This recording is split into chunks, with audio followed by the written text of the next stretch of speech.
Next topic हम discuss करते हैं, that is India West Asia relation. इस रीजन को आप देखो, गुजरात इंडिया का वेस्टर्न मोस्ट स्टेट है। गुजरात के भी वेस्ट में ये रीजन लाई कर रहा है, Iran plus Arabian peninsula. So India जब इस रीजन के बारे में बात करता है तो वो उसको वेस्ट एशिया कहता है।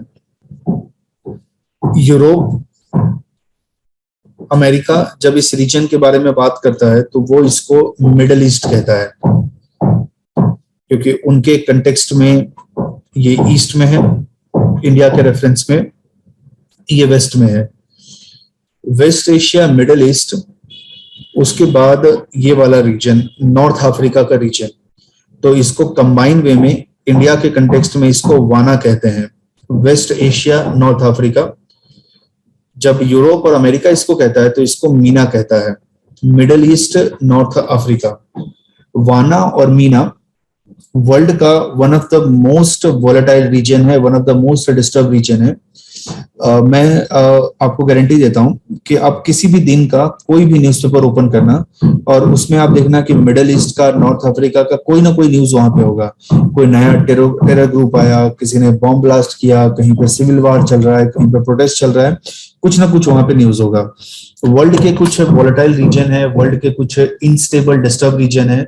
एक तो यूक्रेन है जिसके बारे में आपने न्यूज में सुना होगा। दूसरा कोरियन पेनिनसुला है जहां पे नॉर्थ कोरिया, साउथ कोरिया है। नॉर्थ कोरिया के लीडर वो हमेशा रेडी होते हैं न्यूक्लियर वेपन को थ्रो करने के लिए, है ना। तो अब उनको कोई ना कोई रोकता है कि यार अभी टाइम नहीं आया, दिवाली जब आएगी तब आप थ्रो करना। उसके बाद वेस्ट एशिया है, वहां पे इशू है। अफगानिस्तान है, वहां पे इशू है। तो ये सब वर्ल्ड के कुछ डिस्टर्ब रीजन है। और अगर मैं कहूं कि इसमें से सबसे ज्यादा डिस्टर्ब रीजन कौन सा है तो ये वेस्ट एशिया है। उसके बाद अफगानिस्तान, देन कोरियन पेनिनसुला और यूक्रेन वाला है, क्योंकि यूक्रेन वाला अभी ये इंटेंसिफाई हुआ है। बट आप इसके पूरे हिस्ट्री को देखोगे तो लास्ट 8 ईयर से ये पूरा सिचुएशन बिल्डअप हो रहा था। तो इसके न्यूज को समझते हैं। तो इसमें क्या था कि अभी इंडिया और यूएई उन्होंने कॉम्प्रिहेंसिव इकोनॉमिक पार्टनरशिप एग्रीमेंट 18 फरवरी 2022 को साइन किया था। This is nothing short of bilateral free trade agreement है। वेस्ट एशिया में डिस्प्यूट क्या है, इंडिया का इंटरेस्ट क्या है वेस्ट एशिया में, और इंडिया का वेस्ट एशिया का पॉलिसी क्या होना चाहिए। अभी यूक्रेन में आपने देखा होगा कि वहां पे हमने अगेन एक मिस्टेक कमिट किया। अब मिस्टेक क्या कमिट किया, रशिया यूक्रेन पे अटैक कर रहा है, हमारे प्राइम मिनिस्टर ने रशिया के प्रेसिडेंट से बात किया। अब एक ऐसा मैसेज गया कि हम रशिया को इस पूरे इसमें सपोर्ट कर रहे हैं, जबकि हमने रशिया को ये कहा कि आप पीसफुली अपना काम करो। एक और आयरनी, कॉमेडी इस पूरे सिचुएशन में देखना कि तालिबान ने रशिया और यूक्रेन दोनों को रिक्वेस्ट किया है, अर्ज किया है कि आप अपने मैटर को पीसफुली सॉल्व करो। मतलब ये अजीब है, मतलब ऐसा है ना, क्या क्या दुनिया में हो रहा है पता ही नहीं चल रहा है अपने को, तो है ना। तो उसके बाद कल यूक्रेन के प्राइम मिनिस्टर, उन्होंने इंडिया के प्राइम मिनिस्टर को कॉल किया। उन्होंने कहा कि आप इस पूरे सिचुएशन में हमें हेल्प करो, है ना। तो अब दूसरा हुआ, तो अब हम कोई दुनिया के सरपंच तो है नहीं कि सबके प्रॉब्लम सॉल्व करें, है ना। अगर हम करते तो सिक्किम में, अरुणाचल में, लद्दाख से चाइना को निकाल देते। हम उसको कन्विंस नहीं कर पा रहे, रशिया को क्यों कन्विंस करें, और क्यों कन्विंस होगा, है ना। वो कोई हमारा रिलेटिव तो लगता नहीं है। दूसरा, यूनाइटेड नेशन के अंदर वोटिंग हुआ, है ना, इस पूरे को लेके, है ना, कि रशिया को हमें कंडेम करना चाहिए, ये बताना चाहिए कि रशिया जो कर रहा है वो गलत कर रहा है। इंडिया ने उसमें से बैकआउट कर दिया, एब्सटेन कर दिया। इंडिया ने भी एब्सटेन किया, चाइना ने भी एब्सटेन किया, रशिया ने वीटो यूज किया। तो अब इंटरनेशनल लेवल पे कोई भी ऐसा इवेंट होता है तो हमें सबसे पहले तो साइड लेते हुए दिखना भी नहीं चाहिए, है ना। क्योंकि अगर ऐसा लगता है कि हम साइड ले रहे हैं तो वो प्रॉब्लम है हमारे लिए। हमारे लिए रशिया भी इंपॉर्टेंट है, हमारे लिए यूएस भी इंपॉर्टेंट है, फ्रांस, जर्मनी, सारे लोग इंपॉर्टेंट है। जिसको जो करना है करो, हमारा बेनिफिट तो होना चाहिए। दूसरा, अगर हम साइड ले रहे हैं तो उसमें फिर हमें डिसिसिव होना है। ऐसा नहीं कि देखो हम यूक्रेन तुमको भी सपोर्ट कर रहे हैं, हम रशिया तुमको भी सपोर्ट कर रहे हैं, दोनों अच्छे से काम करो, अच्छे से बातचीत करो, फ्रेंड्स की तरह रहो। जैसे हम पाकिस्तान के साथ हैं, चाइना के साथ हैं, आप भी वैसे ही रहो। तो ऐसे नहीं चलेगा, है ना, बिकॉज उनको कोई हमसे कोई सजेशन मांगने नहीं आ रहा है। वो हमसे ये पूछ रहे हैं कि यूएनएससी में वोटिंग हो रहा है, आप हमें सपोर्ट कर रहे हो या नहीं सपोर्ट कर रहे हो, है ना। तो हम वोटिंग करने ही नहीं जा रहे हैं तो इनडिसिसिव हो रहे हैं। और एक दूसरी तरफ हम कह रहे हैं कि हमें जो है यूएनएससी का एक परमानेंट मेंबर बनाओ। परमानेंट मेंबर बनाओगे तो ग्लोबल हम पीस लेके आएंगे, सिक्योरिटी लेके आएंगे। और दूसरी तरफ अभी हम यूएनएससी के मेंबर हैं, नॉन परमानेंट मेंबर हैं, तो हम पार्टिसिपेट नहीं करते हैं। तो परमानेंट मेंबर बन जाएंगे तो भी ऐसा ही होगा ना कि हम एब्सटेन करेंगे, पार्टिसिपेट नहीं करेंगे। तो ये एक प्रॉब्लमेटिक सिचुएशन है। तो वेस्ट एशिया में भी हमारा पॉलिसी क्या होना चाहिए, हम कैसे उस रीजन को देखें। जब ये एग्रीमेंट साइन हो रहा था तो प्राइम मिनिस्टर ऑफ इंडिया ने उन्होंने इसको कहा कि ये वेस्टर्न क्वाड है। क्वाड 4 कंट्री का ग्रुपिंग है, इंडिया, ऑस्ट्रेलिया, जापान और यूएस, इंडो पैसिफिक रीजन में। So prime minister of India ने कहा कि ये एग्रीमेंट साइन हुआ तो यूएई से हमारा रिलेशन और डीपन अप हो जाएगा। और ये वेस्टर्न क्वाड है, इसके अंदर यूएस, इजराइल, यूएई और इंडिया, ये चारों इसमें पार्टिसिपेट करता है। तो इसको समझते हैं कि ये पूरा है क्या इशू। फरवरी 18, 2022 को इंडिया और यूएई के बीच में comprehensive economic partnership agreement sign हुआ। ये एक फ्री ट्रेड एग्रीमेंट है। अब इसको समझते हैं कि फ्री ट्रेड एग्रीमेंट होता क्या है।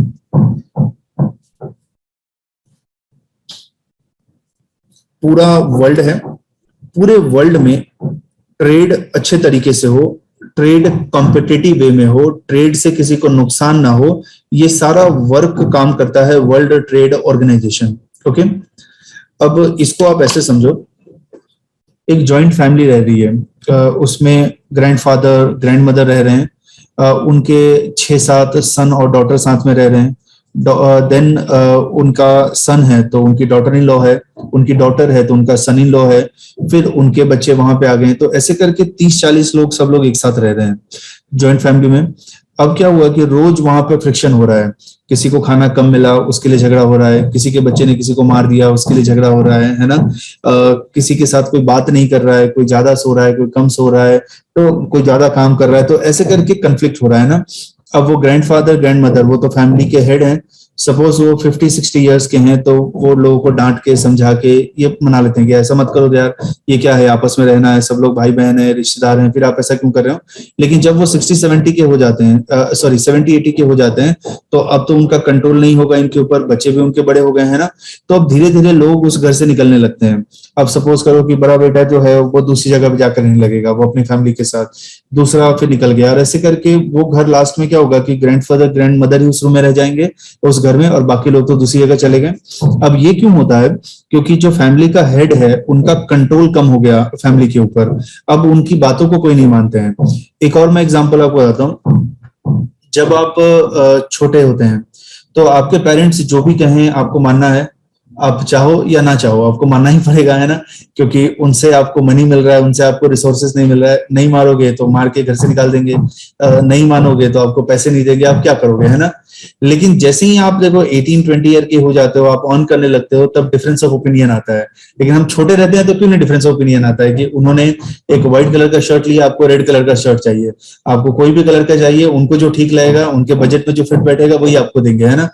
कोई डिफरेंस ऑफ ओपिनियन नहीं। लेकिन जैसे ही आप बड़े होते हैं डिफरेंस ऑफ ओपिनियन आता है, और जैसे जैसे आपका एज इंक्रीज होता है वो इंक्रीज होने लगता है, क्योंकि आपके पास अब रिसोर्सेज आ गया ना, पहले तो रिसोर्सेज नहीं थे। तो डब्ल्यूटीओ वर्ल्ड ट्रेड को रेगुलेट कर रहा है।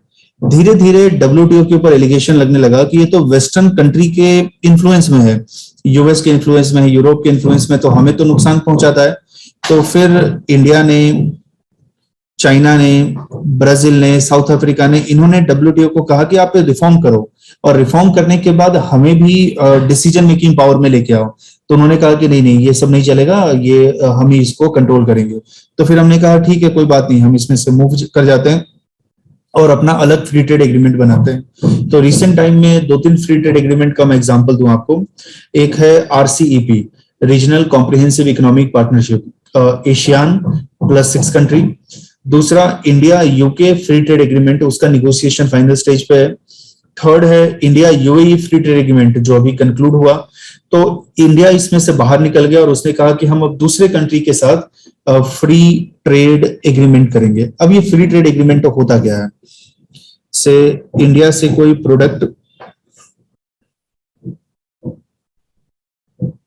यूएई में गया, सबसे पहले यूएई इसके ऊपर रेस्ट्रिक्शन लगा सकता है। से इंडिया से कोई मोबाइल फोन यूएस में, हम यूएई में सेंड किया, तो यूएई कहेगा कि इंडिया के मोबाइल सिर्फ 100 मोबाइल ही यूएई में आ पाएंगे, तो इसको कहते हैं क्वांटिटेटिव रेस्ट्रिक्शन, क्वांटिटी के ऊपर रेस्ट्रिक्शन। दूसरा, यूएई कहेगा कि यहाँ पे बहुत सारे रूल्स एंड रेगुलेशन है, 10-20 रूल्स एंड रेगुलेशन, उन सबको आपको मानना पड़ेगा।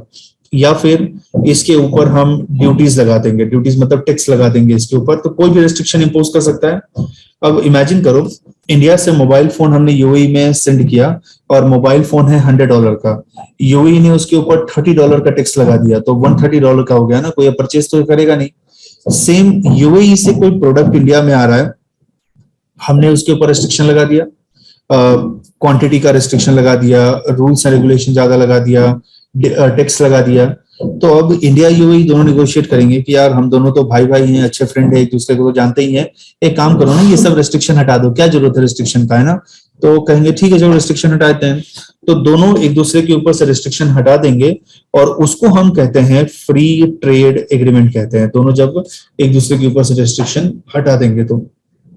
सो free trade agreement means unrestricted way में गुड्स का, सर्विस का मूवमेंट होगा इंडिया और यूएई के बीच में। अब जैसे गुजरात से लेके मध्य प्रदेश के बीच में गुड्स का मूवमेंट होता है, बहुत ही स्मूथ वे में होता है, वैसे ही इंडिया और यूएई के बीच में गुड्स का मूवमेंट होगा, क्योंकि फ्री ट्रेड एग्रीमेंट हुआ। इस फ्री ट्रेड एग्रीमेंट को हमने नाम दिया comprehensive economic partnership agreement. India ने और यूएई ने साइन किया है February 18, 2022 को, और इसको 60 डेज के बाद इंप्लीमेंट करेंगे, दैट इज 1 मई 2022 से इंप्लीमेंट करेंगे। ये यूनिक है एंड इसका broader implication, it is not like WTO की तरह है। तो डब्ल्यूटीओ इन जनरल है और डब्ल्यूटीओ अब वीक हो गया है, वेस्टर्न कंट्री को फेवर करता है, इसलिए ऐसे बहुत सारे रीजनल एग्रीमेंट आते हैं।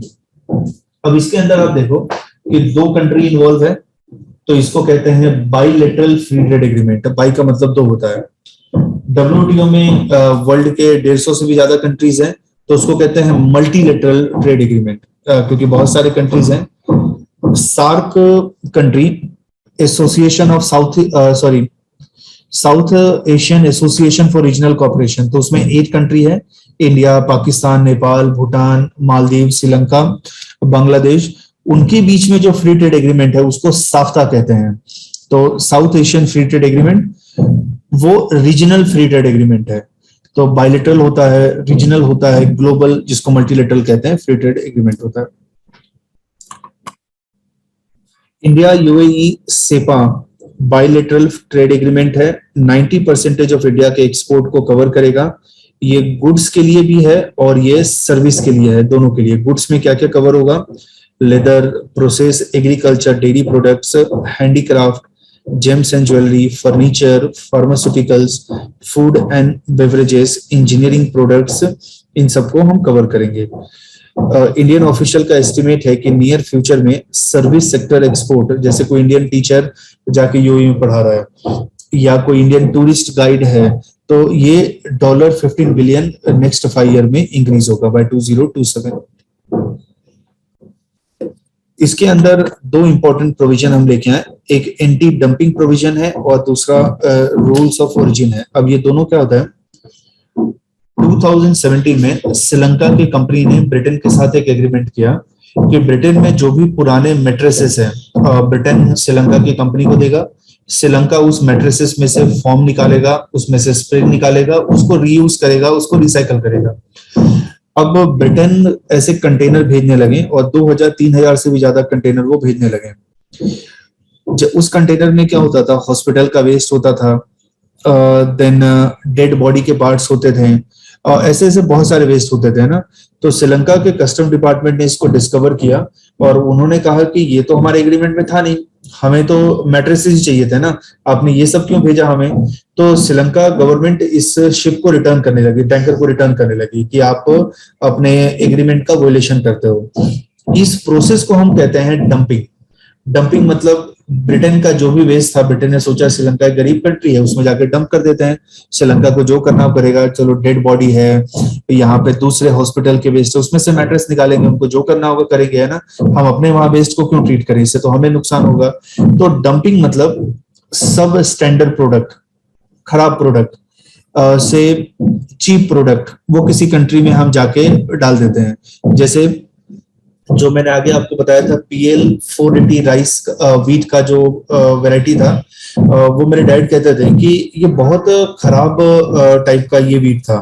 आप उसका रोटी बनाओगे और तुरंत अगर कंज्यूम नहीं करोगे, मे बी आप 10 मिनट बाद कंज्यूम करोगे, तो वो बहुत टाइट हो जाता था और वो फिर पूरा ब्राउनिश कलर हो जाता था। और उसको जब आप कंज्यूम करोगे तो वो मतलब आपके टीथ का वो टेस्ट लेता था, मीन्स इतना वो हार्ड होता था। लेकिन नॉर्मल आप व्हीट को देखोगे वो इतना हार्ड नहीं होता ना। तो अब यूएस के पास क्या है कि जो बचा खुचा व्हीट है वो इंडिया को दे दो, उनके पास तो फूड है नहीं, इसको कैसे भी कंज्यूम कर लेंगे ना। एक और एंटी डंपिंग का मैं एग्जांपल बताता हूँ। हम अपने घर में से फूड जब किसी को देते हैं तो आप देखना कि हम कैसे पैक करके देते हैं। कोई भी प्लास्टिक कहीं से ही मिल गया, उसमें कुछ भी पैक कर दिया, राइस दाल रोटी सब्जी सब एक जगह डाल के हमने दे दिया है ना। अब वो बेचारा पुअर है, उसके पास तो फूड नहीं है, खाना होगा तो खाएगा, नहीं खाना होगा तो फेंकेगा, मेरे को क्या करना है। तो इसको डंपिंग कहते हैं। सो इसके अंदर इंडिया यूएई सेपा के अंदर हम स्ट्रॉन्ग एंटी डंपिंग मेजर लेके आए, which means each country, UAE India में डंपिंग नहीं कर पाएगा और इंडिया यूएई में डंपिंग नहीं कर पाएगा। खराब क्वालिटी चीप प्रोडक्ट उसको वो डंप नहीं कर पाएगा। तो ये एक है। WTO में बार बार ये वोलेशन होता है। चाइना अपने बहुत सारे खराब प्रोडक्ट्स को इंडिया में डंप करता है। दूसरा है, इसमें स्ट्रॉन्ग रूल्स ऑफ ओरिजिन हमने रखा। अब ये कैसा है, इंडिया से कोई प्रोडक्ट हम यूएई में ले जाके सेल कर सकते हैं, ठीक है। अब सपोज करो कि ये स्टैंड है, ये तो चाइना में बना हुआ है, मैंने इसको लिया और मैं जाके यूएई में सेल करूंगा, तो वहां पे पोर्ट पे मुझे कस्टम वाले रोकेंगे कि सर आप ये यहाँ पे क्यों सेल कर रहे हो। तो मैं कहूंगा मैं इंडिया से लेके आया ना, तो कहेंगे इंडिया से तो लेके आया बट ये इंडिया का प्रोडक्ट नहीं है ना, ये तो चाइना का प्रोडक्ट है, आपने चाइना से इंपोर्ट किया और उसके बाद आप यूएई में इसलिए लेके आ रहे हो क्योंकि फ्री ट्रेड एग्रीमेंट है। तो इंडिया में जो प्रोडक्ट ओरिजिन हुआ, जो सर्विस ओरिजिन हुआ, यूएई में जो प्रोडक्ट और सर्विस ओरिजिन हुआ, उसको एक दूसरे के कंट्री में हम इजीली लेके जा सकते हैं। लेकिन ऐसा भी तो हो सकता है ना, चाइना अपने प्रोडक्ट को इंडिया में सेल कर रहा है तो हम चाइना के ऊपर से 10% टैक्स लगा रहे हैं क्योंकि चाइना के साथ फ्री ट्रेड एग्रीमेंट नहीं है। चाइना अपने प्रोडक्ट को यूएई में लेके जाएगा और यूएई से फिर इंडिया में लेके जाएगा। तो वो ये भी तो कर सकता है ना, जैसा हमने DTAA में देखा था कि कोई और कंट्री को इन्वेस्टमेंट करना होता है वो टैक्स हेवन का रूट लेता है, तो चाइना ऐसा भी तो कर सकता है। तो इसमें हमने ये रखा कि हमारा रूल ऑफ ओरिजिन बहुत स्ट्रिक्ट होगा। सपोज करो कि ये स्टैंड है, मैंने चाइना से इंपोर्ट किया, इसके ऊपर मैंने पेंट किया, इसके ऊपर मैंने वॉलपेपर लगाया, इसके ऊपर कुछ और मैंने फीचर लगा दिए। अगर वो 40% से ज्यादा है इस पूरे प्रोडक्ट के वॉल्यूम का, तो वो फिर मेड इन इंडिया कंसिडर होगा। यानी उस प्रोडक्ट को हम उस कंट्री का ओरिजिन कंसिडर करेंगे जहां पे एटलीस्ट उसका 40% वैल्यू एडिशन उस कंट्री में हुआ है। एग्जांपल बताता हूँ, चाइना से मैं कॉटन लेके आया, इंडिया में उसके ऊपर शर्ट बनाता हूँ, बटन में लगाता हूँ, उसके अच्छे टेलरिंग करता हूँ, कटिंग करता हूँ। अब ये शर्ट हो जाएगा, वो मेड इन इंडिया हो जाएगा। क्यों? क्योंकि कॉटन को तो हम पहन नहीं सकते ना, बट शर्ट को पहन सकते हैं, तो अभी मेड इन इंडिया हो जाएगा। तो रूल्स ऑफ ओरिजिन के लिए एटलीस्ट 40% वैल्यू एडिशन इंडिया या यूएई में होना चाहिए, तभी उसको हम फ्री ट्रेड एग्रीमेंट का बेनिफिट देंगे, अदरवाइज नहीं बेनिफिट देंगे। तो ये दो यहाँ पे स्ट्रॉन्ग हम मेजर लेके आए, एक स्ट्रॉन्ग एंटी डंपिंग ड्यूटी और दूसरा स्ट्रॉन्ग रूल्स ऑफ ओरिजिन हम लेके आए, ये दो हम लेके आए। नाउ इंडिया यूएई का अभी रिलेशन कैसा है? सो यूएई से रेमिटेंस बहुत इंडिया में आता है। अब रेमिटेंस क्या है? यूएई में कोई इंडियन वर्क करता है, वर्क करने के बाद वहां पे मनी अर्न करेगा और उसकी फैमिली इंडिया में रहती है, उसको वो मनी सेंड करेगा। केरला से, यूपी से आप जाओगे, पूरा गांव का गांव, तो वो यूएई में, ओमान में, मस्कट में, सऊदी अरेबिया में, वहां पे वो लोग वर्क करते हैं। तो इसको रेमिटेंस कहते हैं कि वहां पे जो लोग वर्क करते हैं और वो रेमिटेंस अपने फैमिली को भेजते हैं। वर्ल्ड बैंक का 2021 का रिपोर्ट है, नवंबर 2021 में आया था। वर्ल्ड में सबसे ज्यादा रेमिटेंस अगर कोई कंट्री में रिसीव होता है तो वो इंडिया में है, सबसे ज्यादा रेमिटेंस रिसीव होता है। सो 3 million Indian, 30 lakh Indian UAE में रहते हैं। 82% ऑफ इंडिया का टोटल रेमिटेंस, ये $87 बिलियन है, ये 7 कंट्री से आता है। यूएस से, यूके से, कनाडा से, यूएई से, सऊदी अरेबिया से, ओमान से एंड कुवैत से। ये 7 कंट्री से आता है, जिसमें से 4 गल्फ कंट्रीज है। सो गल्फ कंट्री से इंडिया में 82%, सॉरी, गल्फ कंट्री से इंडिया में रेमिटेंस बहुत ज्यादा आता है, और ये 7 कंट्रीज 82% रेमिटेंस को कंट्रीब्यूट करता है। 20% इंडिया में रेमिटेंस वो यूएस से आता है, सबसे ज्यादा हाईएस्ट यूएस से आता है। अभी 2020 में थोड़ा रेमिटेंस कम हुआ, क्योंकि कोविड की वजह से बहुत सारे इंडियन वापस आ गए हैं, वहां पे भी इकोनॉमिक एक्टिविटी नहीं हो रहा था।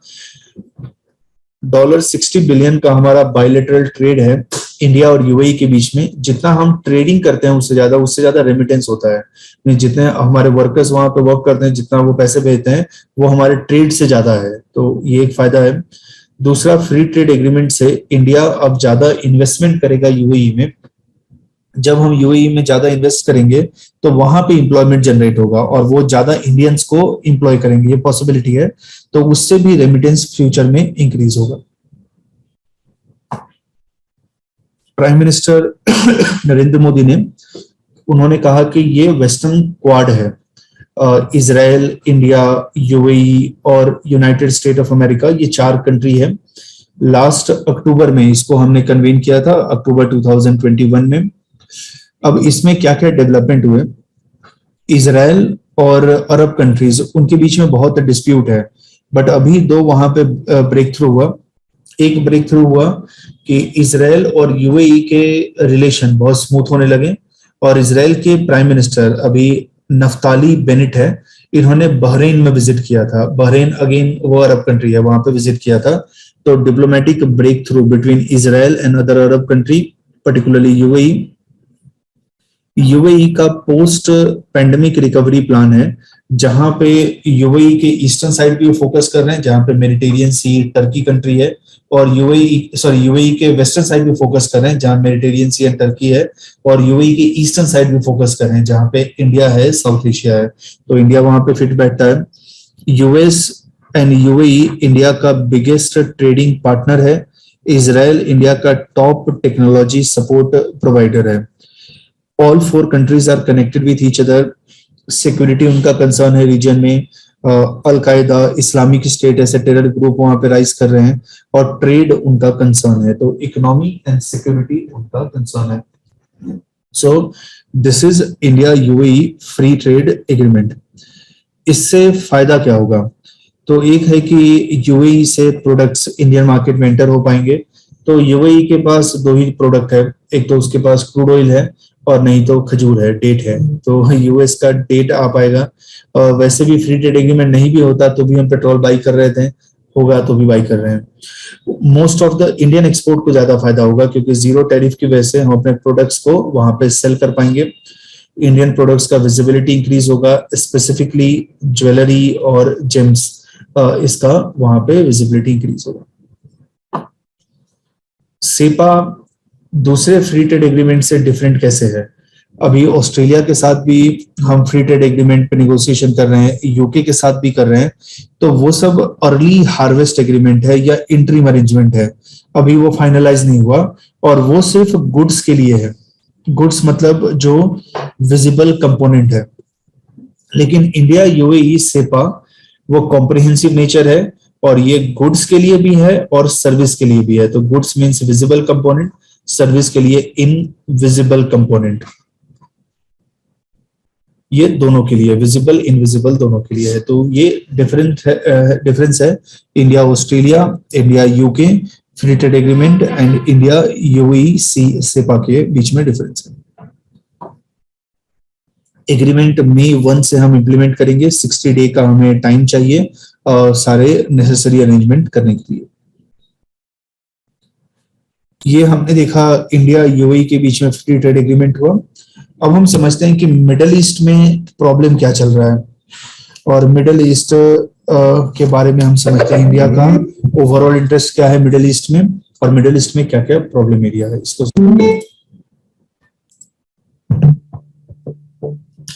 The Middle East is one of the most complex regions in the world. Currently, there are 4 failing states and 3 wars, with major powers increasingly taking opposite sides.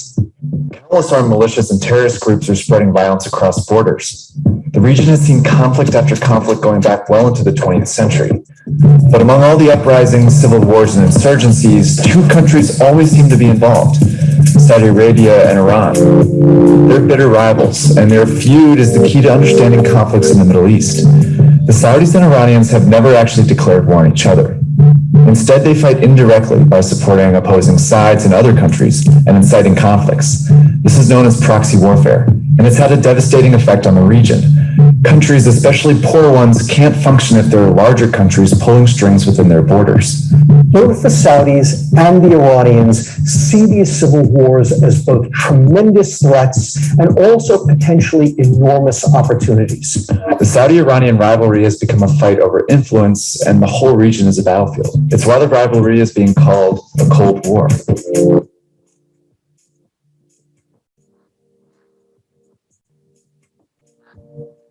The famous Cold War was fought for 40 years between the United States and Soviet Union. Looking forward to the day when their flag would fly over the entire world. They never declared war on each other, but clashed in proxy wars around the world. Each side supported dictators, rebel groups, and intervened in civil wars to contain the other. Like the US and Soviet Union, Saudi Arabia and Iran are two powerful rivals. But instead of fighting for world dominance, they're fighting over control of the Middle East. In order to understand the Saudi-Iranian rivalry, let's go back to the origins of each country. In the early 1900s, the Arabian Peninsula was a patchwork of tribes under the control of the Ottoman Empire. After World War I, the empire collapsed, leaving these tribes to fight each other over power. One tribe from the interior, the Al Saud, eventually conquered most of the peninsula. In 1932, they were recognized as the Kingdom of Saudi Arabia. 6 years later, massive oil reserves were discovered in Saudi Arabia, and in an instant, the Saudi monarchy was rich. That oil money built roads and cities all around the desert country, and it helped forge an alliance with the US. On the eastern side of the Persian Gulf, another country was emerging, but having a much harder time. Iran also had massive oil reserves and an even bigger Muslim population. But constant foreign intervention was creating chaos. Since the 18th century, Iran had been invaded by the Russians and the British twice. In 1953, the US secretly staged a coup, removing the popular Prime Minister Mohammad Mossadegh. In his place, they propped up a monarch, Reza Shah, who was aggressively reforming Iran into a secular, westernized country. But he harbored corruption and terrorized the population with his secret police, the Savak. By the 1970s, both Saudi Arabia and Iran had oil-based economies and had governments heavily backed by the US. But the feelings among each population were very different. Ultimately, at the end of the day, the Shah of Iran, powerful as he was, simply didn't have the same control over his people or ultimately the same legitimacy and affection that the Saudi people felt toward their monarchy at that point in time. That's because Iran's Muslims felt stifled by the Shah's reformations, and by the end of the decade, they finally fought back. Iran's Islamic Revolution overthrew a powerful regime that boasted military might. It's really in 1979, when Ayatollah Khomeini and the Islamic Revolution overthrow the Shah, that the real tension between Iran and Saudi Arabia began. Ayatollah Khomeini was a Muslim clergyman who preached against Western-backed secular monarchies. He advocated for a government that was popular, Islamic, and led by the clergy. And in 1979, he led a revolution to establish just that. It was a massive international event that prompted reactions around the world, especially in Saudi Arabia. The Iranian Revolution terrified the government of Saudi Arabia. They were fearful that Ayatollah Khomeini would inspire their populations to rise up against them, exactly the way that he had caused the Iranian population to rise up against the Shah. And there was a religious threat too.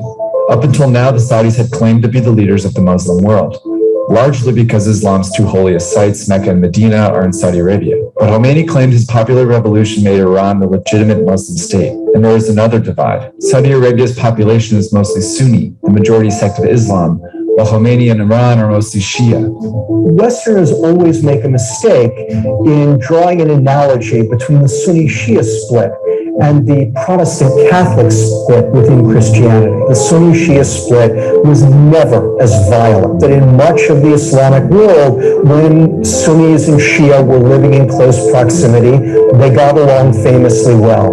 So while the Sunni-Shia split was not a reason for the rivalry, it was an important division. After the revolution, the Saudis' fears came to life when Iran began exporting its revolution. This CIA report from 1980 details how the Iranians started helping groups, mostly Shia, trying to overthrow governments in Iraq, Afghanistan, and Saudi Arabia. And they prompted the Saudis to redouble their efforts to fight against Iran. They bolstered their alliance with the US and formed the GCC, an alliance with other Gulf monarchies. The stage was set for conflict. September the 22nd, Iraqi planes attacked Mehrabad Airport outside Tehran. Iraq was gambling on a short, sharp The campaign. rise of Iran as a regional power threatened other neighboring countries as well. In September 1980, Iraq, under the rule of dictator Saddam Hussein, invaded Iran. He was hoping to stop the Iranian Revolution, gain power, and annex some of Iran's oil reserves. But they didn't get far. The war bogged down into a stalemate, complete with trench warfare, chemical weapons, and heavy civilian casualties. When Iran started winning, the Saudis panicked and came to Iraq's rescue. They provided money, weapons, and logistical help. And so it becomes critical to the Saudis that they build up Iraq and build it up into a wall that can hold back the Iranian torrent that they have unleashed. The Saudi help allowed Iraq to fight until 1988. By then, nearly 1 million people had died. The Iranians largely blamed the Saudis for the war, and the feud escalated. Fast forward 15 years, and Iraq again became the scene of a proxy war. In 2003, the US invaded Iraq and overthrew Saddam Hussein. Neither Saudi Arabia or Iran wanted this to happen, since Iraq had been acting as a buffer between them. But problems arose when the US struggled to replace Saddam. The United States has no idea what it's doing in Iraq after 2003, and it makes one mistake after another that creates a security vacuum and a failed state and drives Iraq into all-out civil war. Without a government, armed militias took control of Iraq, splintering the population. Sunni and Shia militias suddenly sprang up all over the country. Many were radical Islamist groups who saw an opportunity to gain power amidst the chaos. These militias were ready-made proxies for Saudi Arabia and Iran, and they both seized the opportunity to try and gain power. The Saudis started sending money and weapons to the Sunni militias and Iran the Shia. Iraq was suddenly a proxy war with Saudi Arabia and Iran supporting opposing sides. That trend continued into the Arab Spring, a series of anti-monarchy, pro-democracy protests that swept through the Middle East in 2011. And this had very different consequences for Saudi Arabia and Iran. That is terrifying to the Saudis, who are the ultimate status quo power. They want the region stable, and they don't want anybody rising up and overthrowing a sclerotic autocratic government for fear that it might inspire their own people to do the same. The Iranians are the ultimate anti-status quo power. They have been trying for decades to overturn the regional order. Each country threw their weight behind different groups all over the Middle East. Just like in Iraq, the Saudis began supporting Sunni groups and governments, while Iran helped Shia groups rise up against them. For example, in Tunisia, the Saudis backed a dictator while the Iranians stoked protests. In Bahrain, Iran supported Shia leaders seeking to overthrow the government. Saudi Arabia, in turn, sent troops to help quash the unrest. Both got involved in Libya, Lebanon, and Morocco as well. As Saudi Arabia and Iran put more and more pressure on these countries, they began to collapse. Now the feud has gone a step further, with both countries deploying their own militaries. In Yemen, the Saudi military is on the ground helping the central government. They're fighting the rebels called the Houthis, who are an Iranian proxy group. And the reverse is happening in Syria. The Iranian military is fighting side by side with militias, some of them extremist groups like Hezbollah, in support of dictator Bashar al-Assad. They are fighting rebel Sunni groups who are Saudi proxies. The more civil wars that broke out in the Middle East, the more Saudi Arabia and Iran became involved. Neither the government of Saudi Arabia nor the government of Iran are looking for a fight. But the problem is that these civil wars create circumstances that no one could have predicted. Both the Iranians and the Saudis feel their vital national interests are threatened, are in jeopardy because of different things going on in these civil wars, things that they blame each other for. Now the Cold War is drawing in other countries. The Saudi government is threatening Qatar, a tiny Gulf state that was developing ties with Iran. Meanwhile, in Syria and Iraq, the terrorist group ISIS is nearing defeat, and both the Saudis and Iranians are angling to take control of that territory. It's a Cold War that's becoming incredibly unpredictable. As the Middle East continues to destabilize, it's hard to say how far these countries will go. So middle east में dispute के पीछे reason क्या है? तो वहां पे different group है, they are fighting for dominance. Different group, किसी को डेमोक्रेसी चाहिए तो प्रो डेमोक्रेसी ग्रुप है, मिलिट्री है उसको भी पावर चाहिए, टेररिस्ट ग्रुप है उनको भी पावर चाहिए, रिलीजियस लीडर हैं उनको भी पावर चाहिए, मोनार्की है उनको भी पावर चाहिए। सो पॉलिटिकल टर्मोइल और सिविल वार है बिटवीन प्रो डेमोक्रेसी पीपल। इसका एग्जांपल है 2011 में तुनिशिया से अरब स्प्रिंग स्टार्ट हुआ था, जिसकी वजह से तुनिशिया, लीबिया, इजिप्ट वहां के डिक्टेटर को ओवरथ्रो किया था। मिलिट्री है, उसका पॉलिटिकल एम्बिशन है, डिक्टेटर्स हैं, मोनार्की है, एक्सट्रीमिस्ट टेररिस्ट है, एंड रिलीजियस रेडिकल ग्रुप है। तो एक टग ऑफ वॉर चल रहा है बिटवीन डिफरेंट ग्रुप के बीच में कि कौन वहां पे पावर को एक्वायर करता है, कौन वहां पे रूल करता है। यूएस ने इराक के ऊपर अटैक किया था 2003 में। और इसमें क्या होता है कि जब कोई स्ट्रॉन्ग लीडर होता है, से इराक में सदाम हुसैन थे, पूरा इराक उनके कंट्रोल में था, अब स्ट्रॉन्ग लीडर का डेथ हो गया, तो जितने भी छोटे छोटे ग्रुप्स हैं वो सब लोग ट्राई करेंगे कि वो सारे लोग लीडर बने और वो सारे इराक के टेरिटरी को एक्वायर कर लें। अब सब लोग इराक के टेरिटरी को तो एक्वायर नहीं कर पाएंगे, तो अपने छोटे छोटे टेरिटरी एक्वायर कर लेते हैं। तो यूएस ने इराक के ऊपर अटैक किया और जिससे इराक को और नुकसान हुआ। Saddam Hussein, whatever may be his credential, but वो इराक को यूनाइट करके रूल कर रहे थे, and he was progressive at least for Iraq. We don't know about other country, क्योंकि वो पूरे अरब रीजन में सदाम हुसैन की government one and only government थी जिन्होंने वुमेन को रिक्रूट किया था अपने आर्मी में। अदरवाइज आप सऊदी अरेबिया को देखो तो लास्ट 2 साल में उनको ड्राइविंग का राइट मिला है। वो अकेले बाहर भी नहीं जा सकते, उनको किसी मेल मेंबर्स को कंपनी करना पड़ेगा। तो जब से वहां के प्रिंस सलमान आए हैं तब से उन्होंने थोड़ा बहुत रिफॉर्म किया है, अदरवाइज वो बहुत कंजर्वेटिव सोसाइटी था। ग्रेट पावर इंटरवेंशन है, किसी भी रीजन का इंपॉर्टेंस कैसे इंक्रीज होता है, उस रीजन में रिसोर्सेज कितने हैं, एंड नंबर 2 उसका लोकेशन कैसा है। North America, Europe, Africa, Asia. North America और यूरोप, इनके पास टेक्नोलॉजी है, इनके पास मनी है, इनको एशिया में एंटर होना है तो मिडिल ईस्ट के थ्रू एंटर होना पड़ेगा।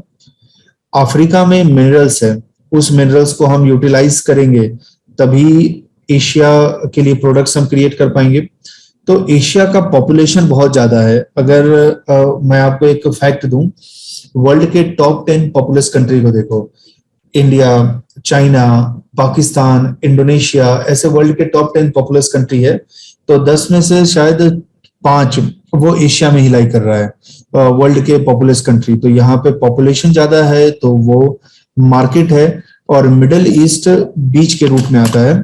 दूसरा, मिडिल ईस्ट में एनर्जी के रिजर्व है, पेट्रोलियम है, वहां पे नेचुरल गैस है, तो रिसोर्सेज भी है वहां पे, प्लस वो ट्रांजिट रूट में आता है। अब ट्रांजिट रूट क्या होता है, जैसे मेरे को अभी गुजरात से दिल्ली जाना है, बीच में राजस्थान आ रहा है, राजस्थान मुझे अलाउ ही नहीं करेगा कि नहीं आपको हम जाने नहीं देंगे, तो उस केस में मैं दिल्ली तो मेरे लिए कट आउट हो गया ना, बट राजस्थान में मैं डिस्टर्बेंस क्रिएट कर दूंगा, मल्टीपल ग्रुप्स को इनकरेज करूंगा कि आप यहाँ पे रूल करो, तो एक ग्रुप अलाउ करेगा, दूसरा ग्रुप थोड़ा बहुत डिस्टर्बेंस क्रिएट करेगा, तो थर्ड ग्रुप उसके अगेंस्ट फाइट करेगा। तो ये बहुत इंपॉर्टेंट ट्रांजिट रूट में आता है और यहाँ पे रिसोर्सेज बहुत ज्यादा है। सो political importance of this country because of its geography, because of its geography, तो उसको जियोपॉलिटिकल कहते हैं। Economic importance of this country because of it geography, तो उसको जियो इकोनॉमिक्स कहते हैं। एक थियरी ये भी कहता है, एक मिडिल ईस्ट के ऊपर मैंने बुक पढ़ा था, उसमें ऐसा था कि मिडिल ईस्ट के पास रिसोर्सेज बहुत ज्यादा हैं, मिडिल ईस्ट बहुत इंपॉर्टेंट रूट पे भी लाई करता है, ये सारे लोग यूनाइट ना हो जाए और यूरोपियन कंट्री को थ्रेट ना पोज करे, तो उसकी वजह से भी इनके अंदर डिवीजन क्रिएट किया गया कि आर्टिफिशियल प्रॉब्लम क्रिएट किए गए जिसके वजह से ये लोग अपने आप में ही फाइट करें और ये कभी यूनाइट ना होके और एक स्ट्रॉन्ग फोर्स की तरह इमर्ज ना हो। तो ये भी, और दूसरा आप अरब कंट्रीज को देखना, वो 2 कॉन्टिनेंट में स्प्रेड है, वो अफ्रीका में भी स्प्रेड है, एशिया में भी स्प्रेड है, तो दोनों जगह पे इन्फ्लुएंस कर सकते हैं, इसलिए इनके अंदर आर्टिफिशियल डिवीजन क्रिएट किया गया। बुक के जो ऑथर थे उन्होंने आर्गुमेंट ये किया था। गल्फ कॉर्पोरेशन काउंसिल जिसमें 6 कंट्री है अरब कंट्रीज है और ईरान जिसका पर्शियन कल्चर है, इनके बीच में राइवलरी है। शिया सुन्नी, वीडियो में हमने देखा था, इस्लाम रिलीजन के दो सेक्ट हैं, इनके बीच में कन्फ्लिक्ट है। इजराइल ज्यूस कंट्री है, पैलेस्टीन अरब कंट्री है, इनके बीच में वहां पे कन्फ्लिक्ट है। जब इजिप्ट के रूलर थे गमल नसीर, उनका एक प्रोजेक्ट था कि जितने भी अरब कंट्रीज है सबको यूनाइट किया जाए। तो अरब कंट्रीज को यूनाइट करके और एक स्ट्रॉन्ग फोर्स की तरह प्रोजेक्ट किया जाए, वो अमेरिका को, यूरोप को या एशिया के दूसरे रीजन को रेजिस्ट करेगा, बट वो उनका प्रोजेक्ट फेल हुआ। उसके बाद लीबिया के गद्दाफी थे, उनके बारे में कहा गया ही वह स्ट्रॉन्ग लीडर है। उसके बाद होस्नी मुबारक इजिप्ट के थे, उनके बारे में कहा गया। सद्दाम हुसैन के बारे में कहा गया। तो यहाँ पे बहुत सारे कंट्री ऐसा एस्पायर करते हैं कि जो अरब स्पीकिंग नेशन है दे शुड यूनाइट टुगेदर, और यूनाइट होने के बाद वो दूसरे रीजन के साथ compete करें, उनके सामने एक स्ट्रॉन्ग फेस इमर्ज करे। अब कोई सीरिया का बहुत स्ट्रॉन्ग लीडर है तो वो ट्राई करेगा कि पूरे अरब का लीडर बने। अब जैसे कि आप इंडिया में देखना कि अरविंद केजरीवाल है, दिल्ली के सीएम है, तो उनका एस्पिरेशन है कि फ्यूचर में प्राइम मिनिस्टर बने, या ममता बनर्जी का है, या फिर किसी और लीडर का होगा। और वो क्यों नहीं होगा, है ना, क्योंकि एवरीबडी नीड प्रमोशन। तो वैसे ही यहाँ पे जो लीडर्स हैं वो भी ट्राई करते हैं कि अपने इन्फ्लुएंस को एक्सपांड करें, जिस कंट्री में है वहां से अपने इन्फ्लुएंस को एक्सपांड करें, वो भी कंफ्लिक्ट में लेके आता है। सो ये सारे नेचर ऑफ डिस्प्यूट है वेस्ट एशिया में। One of the most disturb region of world. India का इंटरेस्ट क्या होना चाहिए वेस्ट एशिया में, क्या है हमारा इंटरेस्ट? सो फर्स्ट है economic and commercial interest. $100 billion का हम ट्रेडिंग वहां पे करते हैं। से इंडिया ट्रेडिंग करता है यूरोपियन यूनियन के साथ, 27 कंट्री का ग्रुपिंग है। इंडिया ट्रेडिंग करता है एशियान के साथ, 10 कंट्री का ग्रुपिंग है। ये सारे ग्रुप बहुत स्ट्रांग है, ये यूनाइटेड है। अगर एक कंट्री को कोई नुकसान होगा तो दूसरा कंट्री इसको अपोज करेगा, तो इनके साथ नेगोशिएशन करना बहुत डिफिकल्ट होता है। All are united with each other.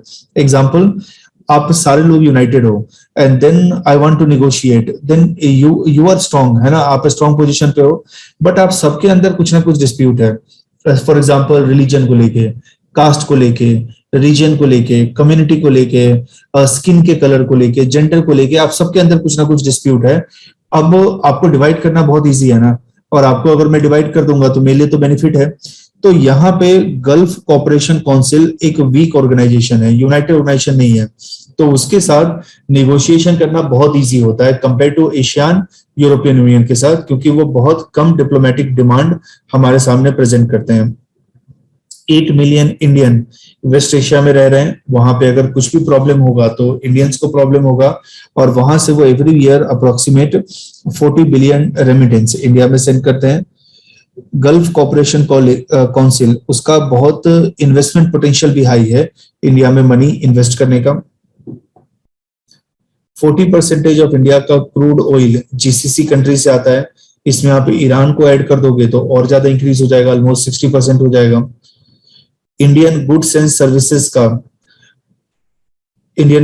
Services का मार्केट पोटेंशियल वहां पे ज्यादा है, वहां पे इकोनॉमिक डेवलपमेंट हो रहा है, वहां पे मॉडर्नाइज हो रहा है, जिससे हम इंडियन लेबर को एक्सपोर्ट कर सकते हैं मिडिल ईस्ट में, और इंडियन लेबर वहां पे वर्क करेंगे। इसके 2 फायदे हैं। एक तो फायदा ये है कि वो इंडिया से प्रॉक्सिमिटी में है, और दूसरा कल्चरल सिमिलरिटी भी वहां पे ज्यादा है। आप इंडिया के कंपेयर में यूएस के कल्चर को देखो, इंडिया के कंपेयर में मिडिल ईस्ट के कल्चर को देखो, तो सिमिलरिटी आपको मिलेगा। एक स्टेटिस्टिक्स है, गवर्नमेंट का स्टेटिस्टिक्स है, बाय 2030 इंडिया को जितना लेबर का रिक्वायरमेंट होगा उससे 56 मिलियन हमारे पास लेबर ज्यादा होगा, 5.6 करोड़ सरप्लस लेबर होगा जितना हमारे पास रिक्वायरमेंट है लेबर का। एंड पूरे वर्ल्ड में उस समय 47 मिलियन लेबर का शॉर्टेज होगा। तो अगर हमारे लेबर हेल्दी है, हमारे लेबर स्किलफुल है, हमारे लेबर एजुकेटेड हैं, हम इनको दूसरे कंट्री में सेंड कर सकते हैं और वहां पे जाके ये वर्क कर सकते हैं। तो गल्फ रीजन में हम अपने लेबर को सेंड कर सकते हैं, वहां पे जाके वर्क करेंगे। देन स्ट्रेटेजिक इंटरेस्ट है, इंडिया के इमीडिएट नेबरहुड में लाई कर रहा है। आप इंडिया और गल्फ रीजन के बीच में देखो, सिर्फ अरेबियन सी लाई कर रहा है, तो अगर वहां पे कुछ भी डिस्टर्बेंस होगा वो इंडिया में इफेक्ट लेके आएगा। मेरीटाइम सिक्योरिटी के लिए ये चैलेंजिंग है। मेरीटाइम सिक्योरिटी मींस वाटर के रूट को सिक्योर करना। इंडिया का अगर रिलेशन अगर गल्फ रीजन से ज्यादा अच्छा होगा, सो कुछ कंट्री अभी पाकिस्तान को फंड करती है। एक है यूएस पाकिस्तान को फंड करती है क्योंकि उसको अफगानिस्तान में वॉर कंटिन्यू करना है। दूसरा, चाइना पाकिस्तान को फंड करती है क्योंकि उसको इंडिया को कंट्रोल करना है। थर्ड, सऊदी अरेबिया पाकिस्तान को फंड करती है क्योंकि उसको ईरान को कंट्रोल करना है। यूएस से पाकिस्तान का फंडिंग कम हो गया, रीजन अफगानिस्तान से यूएस की मिलिट्री पूरी रिटर्न चली गई। सऊदी अरेबिया उसका फंडर है, चाइना उसका फंडर है। चाइना के इंटरेस्ट पाकिस्तान में बहुत ज्यादा है, तो उसे चाइना पाकिस्तान एक्सिस को वीक करना थोड़ा डिफिकल्ट है हमारे लिए। बट सऊदी अरेबिया को हम इन्फ्लुएंस करके पाकिस्तान से उनके रिलेशन को मिनिमाइज कर सकते हैं, कम कर सकते हैं, तो ये एक काम हम कर सकते हैं। सो इंडिया का अगर गल्फ रीजन से ज्यादा अच्छा रिलेशन होगा तो पाकिस्तान के ऊपर प्रेशर इंपोज कर सकते हैं, और पाकिस्तान हमारा एनिमी स्टेट है। इसमें कुछ कंट्री है उनके साथ हमारा स्ट्रेटेजिक पार्टनरशिप हुआ है। Strategic partnership means long term partnership, economic, political, security, technological, defence etcetera सब में पार्टनरशिप हुआ है। गल्फ कोऑपरेशन काउंसिल, इसमें 6 कंट्री है और इंटरनेशनल लेवल पे ये हमें सपोर्ट करते हैं। टेररिज्म में, यूनाइटेड नेशन रिफॉर्म में, मल्टीलेटरलिज्म, WTO में, वर्ल्ड बैंक में, IMF में, नॉन अलाइन मूवमेंट में, ऑर्गेनाइजेशन ऑफ इस्लामिक कॉन्फ्रेंस, उसमें हमें ये सपोर्ट करते हैं। और यूनाइटेड नेशन सिक्योरिटी काउंसिल में इंडिया के परमानेंट मेंबरशिप के लिए भी ये सपोर्टिव है कि इंडिया का परमानेंट मेंबरशिप मिलना चाहिए। इंडिया में सेकेंड लार्जेस्ट रिलीजियस ग्रुप है, दैट इज मुस्लिम पॉपुलेशन है। इंडिया का लार्जेस्ट माइनॉरिटी पॉपुलेशन है। इस्लाम रिलीजन के इंपॉर्टेंट प्लेसेस मक्का, मदीना लोकेटेड है गल्फ रीजन में। अगर वहां पे कुछ प्रॉब्लम होगा तो उसका स्पिल ओवर इंडिया में भी होगा, because sentiments of Muslim community connected है। जैसे अयोध्या में कुछ प्रॉब्लम होता है तो हिंदू कम्युनिटी के लोग होते हैं, उनके सेंटिमेंट्स हर्ट होते हैं। अमृतसर में कुछ डिस्टर्बेंस होगा तो सिख कम्युनिटी के लोगों के सेंटिमेंट्स हर्ट होते हैं। रोम में कुछ होगा तो क्रिश्चियन कम्युनिटी के, वैसे ही मक्का मदीना में कुछ होगा, गल्फ रीजन में होगा तो इस्लाम रिलीजन पे सेंटिमेंटल इफेक्ट लेके आएगा। और इंडिया में लार्जेस्ट पॉपुलेशन ग्रुप है, अराउंड 22 करोड़ पॉपुलेशन है, so it will be problem for India. West Asia को लेके हमारा पॉलिसी कैसा होना चाहिए? सबसे पहला पॉलिसी और एक हमारा सबसे बड़ा फॉल्ट होता है, हम जब किसी कंट्री के साथ एंगेज करते हैं तो वहां पे जो गवर्नमेंट ऑफ द डे है, अगर वो गवर्नमेंट इलेक्शन के थ्रू आया, डेमोक्रेटिक वे में आया, तो उसी के साथ हम एंगेज करते हैं। जो नॉन डेमोक्रेटिक वे में आया उसके साथ हम एंगेज नहीं करते हैं। मैं एग्जांपल आपको बताता हूँ। अफगानिस्तान में अशरफ गनी की गवर्नमेंट थी, उनके साथ हमारा बहुत अच्छा रिलेशन था, और अशरफ गनी को इंडियन लीडर जब वहां पे जाते थे तो वो उनको अपना ही भाई की तरह कंसिडर करते थे कि हमारा पठान का बच्चा है, ये हमारा भाई है, ऐसा कंसिडर करते थे ना। अब अशरफ गनी तो वहां से चला गया, अब तालिबान आ गई। तालिबान के साथ हमने कुछ भी रिलेशन नहीं रखा था, हमें लगता था ये टेरर ग्रुप है, छोटा मोटा ग्रुप है, जंगल में बंकर में फाइट करते रहते हैं, ये क्या अफगानिस्तान को रूल करेंगे। अफगानिस्तान को वो रूल करने लगे, और उसके बाद हमारे लिए चैलेंज आता है। क्यों? क्योंकि चाइना उनके क्लोज हो गया, पाकिस्तान उनके क्लोज हो गया, और उनको ऐसा लग रहा था कि इंडिया उनको लेके सपोर्टिव ही नहीं है। तो हम एक ही ग्रुप के साथ क्यों इंटरेक्ट करते हैं, हम सारे ग्रुप के साथ इंटरेक्ट करें। दूसरा, कौन ग्रुप टेररिस्ट है, कौन ग्रुप टेररिस्ट नहीं है, ये बहुत सब्जेक्टिव ओपिनियन है। लाइक मैं किसी ग्रुप को टेररिस्ट कहूं, उनके जनता उनको फ्रीडम फाइटर कह सकती है, उनकी जनता उनको एक रिलीजियस लीडर कह सकती है, तो ये तो बहुत सब्जेक्टिव है ना। तो मेरे हिसाब से टेररिज्म का डेफिनेशन क्या होना चाहिए? अगर कोई ग्रुप, कोई इंडिविजुअल, कोई ऑर्गेनाइजेशन हमें नुकसान पहुंचाता है डायरेक्टली इनडायरेक्टली, उसके साथ हम डील ना करें। अदरवाइज हम उसके साथ डील कर सकते हैं, चलो बहुत डीपली डील मत करो, बट एटलीस्ट इंडिया के इंटरेस्ट तो वहां पे सेटिस्फाई होने चाहिए। तो वैसा ही हमें वेस्ट एशिया में जितने भी ग्रुप्स हैं, वेदर रिलीजियस लीडर हैं, वेदर वहां पे मिलिट्री है, वेदर वहां पे कोई डिक्टेटर है, इन सबके साथ हमें डील करना चाहिए, सबके साथ पॉजिटिव एंगेजमेंट रखना चाहिए। यूएस ने इराक के ऊपर अटैक किया, सीरिया में वार चल रहा है, यमन में वार चल रहा है, तो आउटसाइड इंटरवेंशन को हम अपोज करें। हम ऐसा कहें कि कंट्री के अंदर जो भी प्रॉब्लम है उसके लोग ही उस प्रॉब्लम को सॉल्व करें। बाहर से रशिया है, चाइना है, अभी मिडिल ईस्ट को कैसा है कि हमने एक लैब की तरह यूज करते हैं चाइना को, रशिया को, यूएस को, ब्रिटेन को जो भी करना होता है वहां पे करता है। नहीं, तो वहां के डोमेस्टिक प्रॉब्लम को डोमेस्टिक फोर्सेस ही सॉल्व करेंगे, नॉट आउटसाइड फोर्सेस। हमें सारे लोगों के साथ इक्वल डिस्टेंस मेंटेन करना चाहिए, किसी को भी फेवर नहीं करना चाहिए, किसी के साथ भी कंप्लीटली अनकनेक्टेड नहीं रहना चाहिए। अरब स्प्रिंग 2011 में जब अरब रीजन में हुआ तो वहां के लोगों का ऐसा मानना था कि इंडिया और चाइना, इन दोनों में से अगर हमें किसी एक कंट्री को चूज करना है तो हमें इंडिया को चूज करना चाहिए, क्योंकि इंडिया हमारे एस्पिरेशन को फुलफिल करेगा और इंडिया न्यूट्रली हमारे लिए वर्क करेगा। बट चाइना तो न्यूट्रली वर्क नहीं करता, वो अपना इंटरेस्ट देखता है। सो इंडिया को ऐसे इंटरलॉक्टर की तरह वर्क करना चाहिए। जो डिफरेंट डिस्प्यूट है, जैसे इजराइल पैलेस्टीन का डिस्प्यूट है, ईरान सऊदी अरेबिया का डिस्प्यूट है, तो हमें उस डिस्प्यूट को मिनिमाइज करने में, सेटल करने में हेल्प करना चाहिए। हमारा एक secular and non aligned policy होना चाहिए। मुस्लिम्स, ज्यूज दोनों के साथ अच्छे रिलेशन रखें, शिया, सुन्नी दो और दूसरे ग्रुप है उनके साथ भी अच्छा रिलेशन रखें। एक और प्रॉब्लम हमारा होता है फॉरेन पॉलिसी में, जैसे आपने देखा होगा कि अभी यूक्रेन में वार चल रहा है और एक तो हमारे अंदर पता नहीं सेंसिटिविटी है भी नहीं या सब चला गया है, उसके ऊपर हम मीम शेयर कर रहे हैं, हम लोगों का मजाक उड़ा रहे हैं। कहीं पे वार चल रहा है, -2 डिग्री में लोग इधर से उधर भाग रहे हैं और हम उनका मजाक उड़ा रहे हैं। दूसरी तरफ जो है वो कुछ लोग ग्रुप हैं जो पुतिन को सपोर्ट करते हैं कि उसने अच्छा किया, ये किया, वो किया।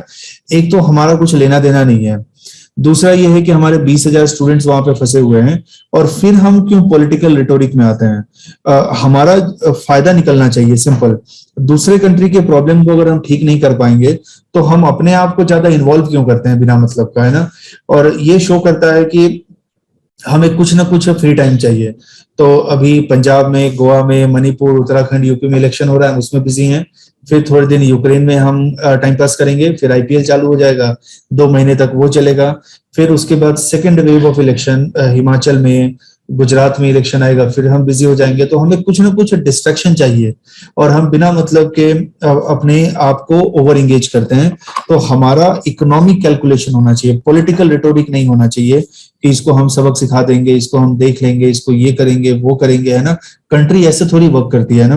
ये तो ऐसा हुआ कि जब हम लोग छोटे थे क्रिकेट खेलते थे तो तेरे को शाम को देख लूंगा या तेरे को कल देख लूंगा, तो ऐसे कंट्री वर्क नहीं करता है ना। या ये मेरा भाई है, इसको कोई कुछ नहीं करेगा, तो कंट्री ऐसे नहीं चलता है ना। फिर हमारा इकोनॉमिक कैलकुलेशन सुप्रीम होना चाहिए। हमें ऑयल का सप्लाई चाहिए गल्फ रीजन से, हमारे शिप टैंकर वहां से निकलने चाहिए, हमारे जो लोग वहां पे वर्क कर रहे हैं उनका वेलफेयर होना चाहिए, बस। और क्या हमें चाहिए वो। हमें ईरान के साथ इंगेज होना चाहिए, बट यूएस के साथ भी रिलेशन खराब नहीं करना है, इजराइल के साथ भी रिलेशन खराब नहीं करना है, बैलेंस करना है।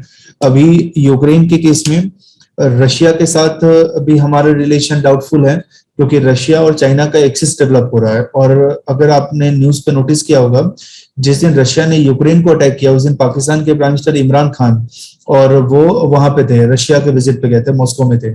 सो रशिया भी हमारा उतना अब सपोर्टिव नहीं है, क्योंकि चाइना उसका, पाकिस्तान का, अफगानिस्तान का, इन सबका एक्सिस डेवलप हो रहा है। और यूरोपियन यूनियन को ऐसा लग रहा है कि हमने कुछ नहीं किया, एटलीस्ट कंडेम भी नहीं किया। तो हमें ऐसे में क्यों करना है, हमें सिंपल बैलेंस करना चाहिए, जहां पे हम अपने सारे पार्टनर के साथ बैलेंस करें। तो ये हमारा वेस्ट एशिया पॉलिसी होना चाहिए कि सारे कंट्री के साथ एंगेज करें without harming anyone else interest. So this is all about India and middle east. कुछ डाउट है देन यू कैन आस्क, फिर हम कंक्लूड करते हैं सेशन को। ऑनलाइन किसी को डाउट है, यू कैन आस्क।